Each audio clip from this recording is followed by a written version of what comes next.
Hi all, welcome to the new lecture of linear algebra and calculus. ഇന്ന് നമ്മൾ discuss ചെയ്യാൻ പോകുന്നത് question ബാങ്കിലെ 7ാമത്തെ ക്വസ്റ്റ്യൻ ആണ്. 5ഉം 6ഉം നിങ്ങൾക്ക് ഈ ഒരു ക്വസ്റ്റ്യൻ്റെ ഐഡിയ യൂസ് ചെയ്തിട്ട് ചെയ്യാൻ പറ്റും. അപ്പോൾ 7ാമത്തെ ക്വസ്റ്റ്യൻ ആണ് നമ്മൾ ഇന്ന് ഡിസ്കസ് ചെയ്യാൻ പോകുന്നത്.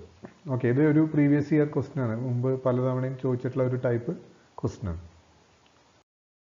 ക്വസ്റ്റ്യൻ ഇതാണ്: ഫോർ വാട്ട് വാല്യൂസ് ഓഫ് മ്യൂവിന് നമ്മൾ ഏത് വാല്യൂസ് കൊടുക്കുമ്പോഴാണ് ദ സിസ്റ്റം ഓഫ് ഇക്വേഷൻ, നമുക്കൊരു സിസ്റ്റം ഓഫ് ഇക്വേഷൻ തന്നിട്ടുണ്ട്, അതിന് നോ സൊല്യൂഷൻ ഉണ്ടാവുക, അതുപോലെ യുണീക്ക് സൊല്യൂഷൻ ഉണ്ടാവുക, ഇൻഫിനിറ്റ്ലി മെനി സൊല്യൂഷൻസ് ഉണ്ടാവുക. മ്യൂവിന് നമ്മളിവിടെ ഏതൊക്കെ വാല്യൂസ് സബ്സ്റ്റിറ്റ്യൂട്ട് ചെയ്യുമ്പോഴാണ് നോ സൊല്യൂഷൻ കിട്ടുക, ഈ സിസ്റ്റം ഓഫ് ഇക്വേഷന് നോ സൊല്യൂഷൻ കിട്ടുക, അതുപോലെ യുണീക്ക് സൊല്യൂഷൻ കിട്ടുക, ഇൻഫിനിറ്റ്ലി മെനി സൊല്യൂഷൻ കിട്ടുക എന്നുള്ളതാണ് ക്വസ്റ്റ്യൻ. അപ്പോൾ നമുക്ക് തന്നിട്ടുള്ള ഇക്വേഷൻസ് ഒന്ന് x + y + z = 1, x + 2y + 4z = mu, x + 4y + 10z = mu². Okay, അപ്പോൾ ഇവിടെ എത്ര അൺനോൺസ് ഉണ്ട്? ഇവിടെ നമ്പർ ഓഫ് അൺനോൺസ് 3 ആണ്. നമ്പർ ഓഫ് അൺനോൺസ് 3 നമ്മൾ നോട്ട് ചെയ്യണം. ഇവിടെ 3 അൺനോൺസ് ആണ്, x, y, z. മ്യൂവിനെ നമുക്ക് അൺനോൺ ആയിട്ട് എടുക്കാൻ പറ്റില്ല. മ്യൂവിന് നമ്മൾ ഓരോ വാല്യൂസ് കൊടുക്കുമ്പോഴാണ് നമുക്ക് സിസ്റ്റം ഓഫ് ഇക്വേഷൻ കംപ്ലീറ്റ് ആവുക. ഇവിടെ ചോദ്യം മ്യൂവിന് ഏത് വാല്യൂസ് കൊടുക്കുമ്പോഴാണ് ഈ 3 കേസസ് ഉണ്ടാവുക എന്നുള്ളതാണ് ക്വസ്റ്റ്യൻ. ഓക്കെ, അപ്പോൾ ഇവിടെ എത്ര അൺനോൺസ് ഉണ്ട്? x, y, z ആണ് നമ്മൾ അൺനോൺസ് ആയിട്ട് എടുക്കുക. ഇവിടെ 3 അൺനോൺസ് ഉണ്ട്. ഓക്കെ, ഇതിപ്പോൾ എങ്ങനെ ചെയ്യാമെന്ന് നോക്കാം. അപ്പോൾ ആദ്യം നമ്മൾ എ ബി എഴുതുക, ഓഗ്മെന്റഡ് മെട്രിക്സ് എ ബി എഴുതുക. അപ്പോൾ ആദ്യത്തെ x + y + z = 1 ആണ്, സോ 1 1 1 വരും. പിന്നെ x + 2y + 4z = mu, അപ്പോൾ 1 2 4 mu എന്ന് വരും. പിന്നെ x + 4y + 10z = mu² എന്ന് വരും. ഓക്കെ, അപ്പോൾ 1 4 10 mu² എന്ന് വരും. നമ്മൾ എക്ലോൺ ഫോം കാണണം. എക്ലോൺ ഫോം കാണണമെങ്കിൽ ഈ എൻട്രി 0 ആക്കണം, ഈ എൻട്രി 0 ആക്കണം. ഓൾറെഡി ഈ എൻട്രി 1 ആണ്.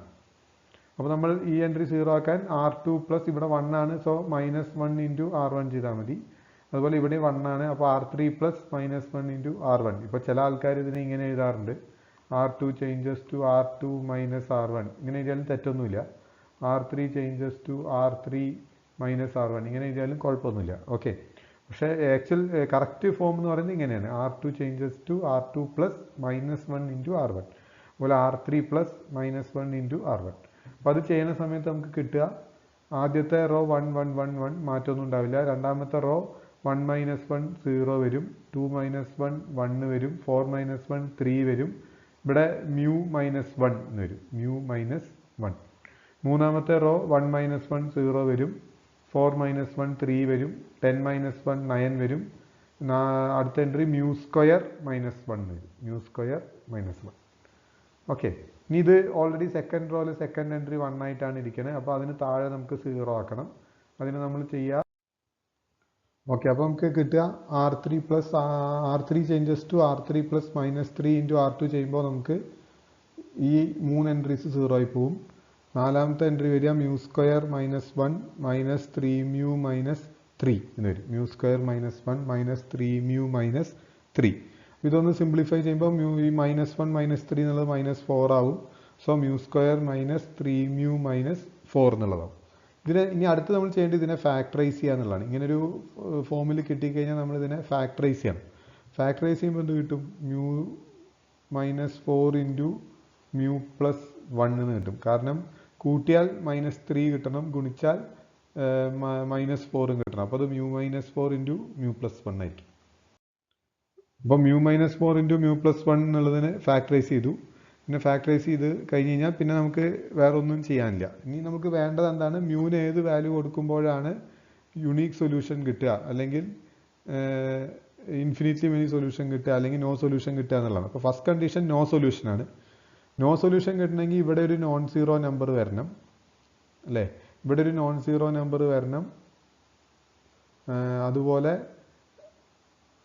അപ്പോൾ ഇവിടെ സം നോൺ സീറോ നമ്പറാണെന്ന് വിചാരിക്കുക. സപ്പോസ് നമുക്കൊരു 5 ആണ് ഇവിടെ കിട്ടിയിരിക്കണമെന്ന് വിചാരിക്കുക, വെറുതെ സപ്പോസ് നമ്മൾ ചിന്തിക്കുകയാണ്.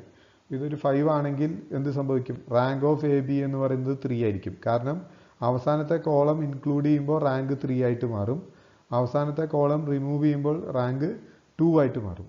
അപ്പോൾ ഡിഫറൻറ്റ് വന്നു, rank of A B not equal to rank of A വന്നു, സോ നോ സൊല്യൂഷൻ കിട്ടും. അപ്പോൾ ഇവിടെ mu 4 -1 ആണെങ്കിൽ മാത്രമേ ഇവിടെ 0 വരുള്ളൂ. 4ഉം അല്ല -1ഉം അല്ല എന്നുണ്ടെങ്കിൽ ഇവിടെ ഒരിക്കലും എന്ത് വരില്ല, 0 കിട്ടില്ല. അപ്പോൾ അതിനാണ് നമ്മളിത് ഫാക്ടറൈസ് ചെയ്തത്. അപ്പോൾ ഇവിടെ 0 കിട്ടണമെങ്കിൽ എയ്തർ മ്യൂ എന്നുള്ളത് 4 ആവണം. അപ്പോൾ 4 ആണെങ്കിൽ 4 - 4 0 വരും. അല്ലെങ്കിൽ മ്യൂ എന്തായിട്ട് മാറണം, -1 ആവണം. അപ്പോൾ ഇവിടെ 0 കിട്ടണമെങ്കിൽ ഒന്നില്ലെങ്കിൽ മ്യൂ 4 ആവണം, അല്ലെങ്കിൽ മ്യൂ -1 ആവും. അപ്പോൾ മ്യൂ 4ഉം -1ഉം അല്ലെങ്കിൽ ഇവിടെ ഒരിക്കലും എന്ത് വരില്ല, 0 വരില്ല. അങ്ങനെ ഇവിടെ 0 വരാതിരുന്നാൽ എന്ത് സംഭവിക്കും, മൊത്തം മെട്രിക്സിൻ്റെ റാങ്ക്, അതായത് ഓഗ്മെന്റഡ് മെട്രിക്സിൻ്റെ റാങ്ക് എന്നുള്ളത് 3 ആയിട്ട് മാറും. പക്ഷേ എയുടെ റാങ്ക് എന്താവില്ല, 3 ആവില്ല. എയുടെ റാങ്ക് എപ്പോഴും എന്ത് തന്നെയായിരിക്കും, 2 തന്നെയായിരിക്കും. കാരണം അവസാനത്തെ റോ കംപ്ലീറ്റ്ലി 0 ആണ്. ഏത്, എയുടെ റാങ്ക് എന്ന് പറഞ്ഞാൽ എന്താ, അവസാനത്തെ കോളം മാറ്റിയിട്ടുള്ള റാങ്കാണ് അല്ലേ. അപ്പം അവസാനത്തെ കോളം മാറ്റിയിട്ടുള്ള റാങ്ക് ഇവിടെ 2 ആണ്. അവസാനത്തെ കോളം ഇൻക്ലൂഡ് ചെയ്ത് കഴിഞ്ഞാൽ റാങ്ക് 2 തന്നെ വരണം എന്ന് നിർബന്ധമില്ല. കാരണം അത് ഈ മ്യൂവിനെ ഡിപ്പെൻഡ് ചെയ്യും.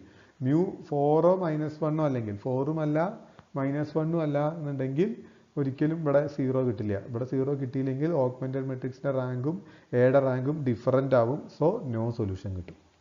എന്ത് കിട്ടും, നോ സൊല്യൂഷൻ കിട്ടും. ഓക്കെ, ഇനി നെക്സ്റ്റ് കണ്ടീഷൻ, ഇപ്പോൾ ഏത് വാല്യൂ കൊടുത്താലും, മ്യൂവിന് ഏത് വാല്യൂ കൊടുത്താലും എയുടെ റാങ്ക് 2 തന്നെയാണ്.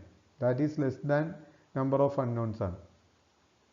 ഓക്കെ, നമ്മളിനി whatever be the value of മ്യൂക്ക് നമ്മൾ ഏത് വാല്യൂ കൊടുത്താലും എയുടെ റാങ്ക് 2 ആയിട്ട് തന്നെ നിലനിൽക്കുള്ളൂ. എയുടെ റാങ്ക് ഒരിക്കലും 3 ആവില്ല. എ ബിയുടെ റാങ്കാണ് ചേഞ്ച് ആവുക.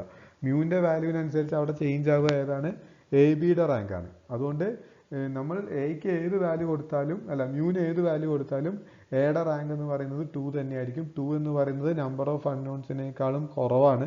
അതുകൊണ്ട് ഒരിക്കലും യുണീക്ക് സൊല്യൂഷൻ ഈ കേസിൽ പോസിബിൾ അല്ല. ഏത് കേസിൽ, ഈ പ്രോബ്ലത്തിൻ്റെ കേസിൽ യുണീക്ക് സൊല്യൂഷൻ പോസിബിൾ അല്ല.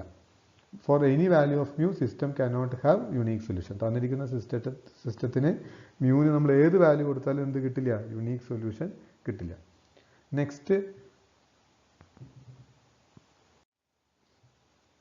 നെക്സ്റ്റ് നമ്മൾ മ്യൂ ഈക്വൽ ടു 4ഉം മ്യൂ ഈക്വൽ 1 ഓറാണ് ഇവിടെ കൊടുക്കേണ്ടത്. ഒന്നില്ലെങ്കിൽ മ്യൂവിന് 4 കൊടുക്കുക, ഓർ മ്യൂ ഈക്വൽ ടു 1 കൊടുക്കുക. Either mu equal to 4 or mu equal to 1. ഇപ്പോൾ മ്യൂ 4 ആണെങ്കിൽ അവിടെ എന്ത് സംഭവിക്കും, മ്യൂ -4 എന്നുള്ളത് 0 ആവും അല്ലേ. മ്യൂ -4 ഇൻറ്റു മ്യൂ +1 ആണ്. അപ്പോൾ മ്യൂ 4 ആണെങ്കിൽ 4 - 4 0 ആവും. അപ്പോൾ റാങ്ക് ഓഫ് എ ബി 2 ആവും. എയുടെ റാങ്കും 2 ആണ്. എയുടെ റാങ്ക് ഓൾറെഡി 2 ആണ്. എ ബിയുടെ റാങ്കും 2 ആവും. അപ്പോൾ സിസ്റ്റം കൺസിസ്റ്റൻ്റ് ആവും, സൊല്യൂഷൻ ഉണ്ടാവും. പക്ഷേ rank of A less than number of unknowns ആയതുകൊണ്ട് ഇൻഫിനിറ്റ്ലി മെനി സൊല്യൂഷൻസ് ആയിരിക്കും ഉണ്ടായിരിക്കും. ഓക്കെ, ഇനി മ്യൂവിൻ്റെ വാല്യൂ -1 ആണെങ്കിൽ, ഇവിടെ 1 എന്നുള്ളതല്ല, -1 ആണെങ്കിൽ, മ്യൂവിൻ്റെ വാല്യൂ -1 എന്നാണെങ്കിലും ഈ ടേം എന്തായി പോവും, 0 ആയി പോവും. അപ്പോഴും നമുക്ക് എന്ത് കിട്ടും, റാങ്ക് ഓഫ് എ ബി 2 എന്ന് കിട്ടും. അപ്പോഴും റാങ്ക് ഓഫ് എ 2 ആണ് already. So rank of A ബിയും റാങ്ക് ഓഫ് എയും സെയിം ആണ്. അതുകൊണ്ട് സൊല്യൂഷൻ ഉണ്ടാകും. എത്ര സൊല്യൂഷൻ ഉണ്ടാവും, ഇൻഫിനിറ്റ്ലി മെനി സൊല്യൂഷൻ ഉണ്ടാകും. കാരണം rank of A less than number of unknowns ആണ്. അപ്പോൾ മ്യൂ എയ്തർ 4 അല്ലെങ്കിൽ -1. മ്യൂ ഒന്നില്ലെങ്കിൽ 4 ആയിരിക്കണം, അല്ലെങ്കിൽ -1 ആയിരിക്കണം. ഇതിൽ ഏതെങ്കിലും ഒരു സാഹചര്യത്തിൽ മാത്രമേ നമുക്ക് എന്ത് കിട്ടുള്ളൂ, ഇൻഫിനിറ്റ്ലി മെനി സൊല്യൂഷൻ കിട്ടുള്ളൂ. മ്യൂ 4ഉം അല്ല -1ഉം അല്ല എന്നുണ്ടെങ്കിൽ ഒരിക്കലും എന്ത് കിട്ടില്ല, ഇൻഫിനിറ്റ്ലി മെനി സൊല്യൂഷൻ കിട്ടില്ല. സിസ്റ്റം ഇൻകൺസിസ്റ്റൻ്റ് ആയിരിക്കും, അതായത് നോ സൊല്യൂഷൻ ആയിരിക്കും. ഇനി മ്യൂവിന് നമ്മൾ ഏത് വാല്യൂ കൊടുത്താലും ഒരിക്കലും എന്ത് കിട്ടില്ല, യുണീക്ക് സൊല്യൂഷൻ ഈ പ്രോബ്ലത്തിൽ കിട്ടില്ല. ഓക്കെ, അപ്പോൾ നമ്മൾ ഇതേപോലെയാണ് നോക്കേണ്ടത്. അതായത് ഓഗ്മെന്റഡ് മെട്രിക്സ് എഴുതുക. ഓഗ്മെന്റഡ് മെട്രിക്സ് എഴുതിയിട്ട് ഏത് വാല്യൂ കൊടുക്കുമ്പോഴാണ് നമുക്ക് നോ സൊല്യൂഷൻ അല്ലെങ്കിൽ യുണീക്ക് സൊല്യൂഷൻ അല്ലെങ്കിൽ ഇൻഫിനിറ്റ്ലി മെനി സൊല്യൂഷൻ കിട്ടുക എന്നുള്ളത് നമ്മൾ സെപ്പറേറ്റ് ആയിട്ട് ചെക്ക് ചെയ്യണം. അപ്പോൾ ഇതുപോലത്തെ പ്രോബ്ലമാണ് ക്വസ്റ്റ്യൻ നമ്പർ 5ഉം ക്വസ്റ്റ്യൻ നമ്പർ 6ഉം. അപ്പോൾ അത് നിങ്ങൾ സ്വയം ഒന്ന് ശ്രമിച്ച് നോക്കുക, കിട്ടിയില്ലെങ്കിൽ ചോദിക്കുക. ഓക്കെ, അപ്പോൾ താങ്ക് യു സോ മച്ച്.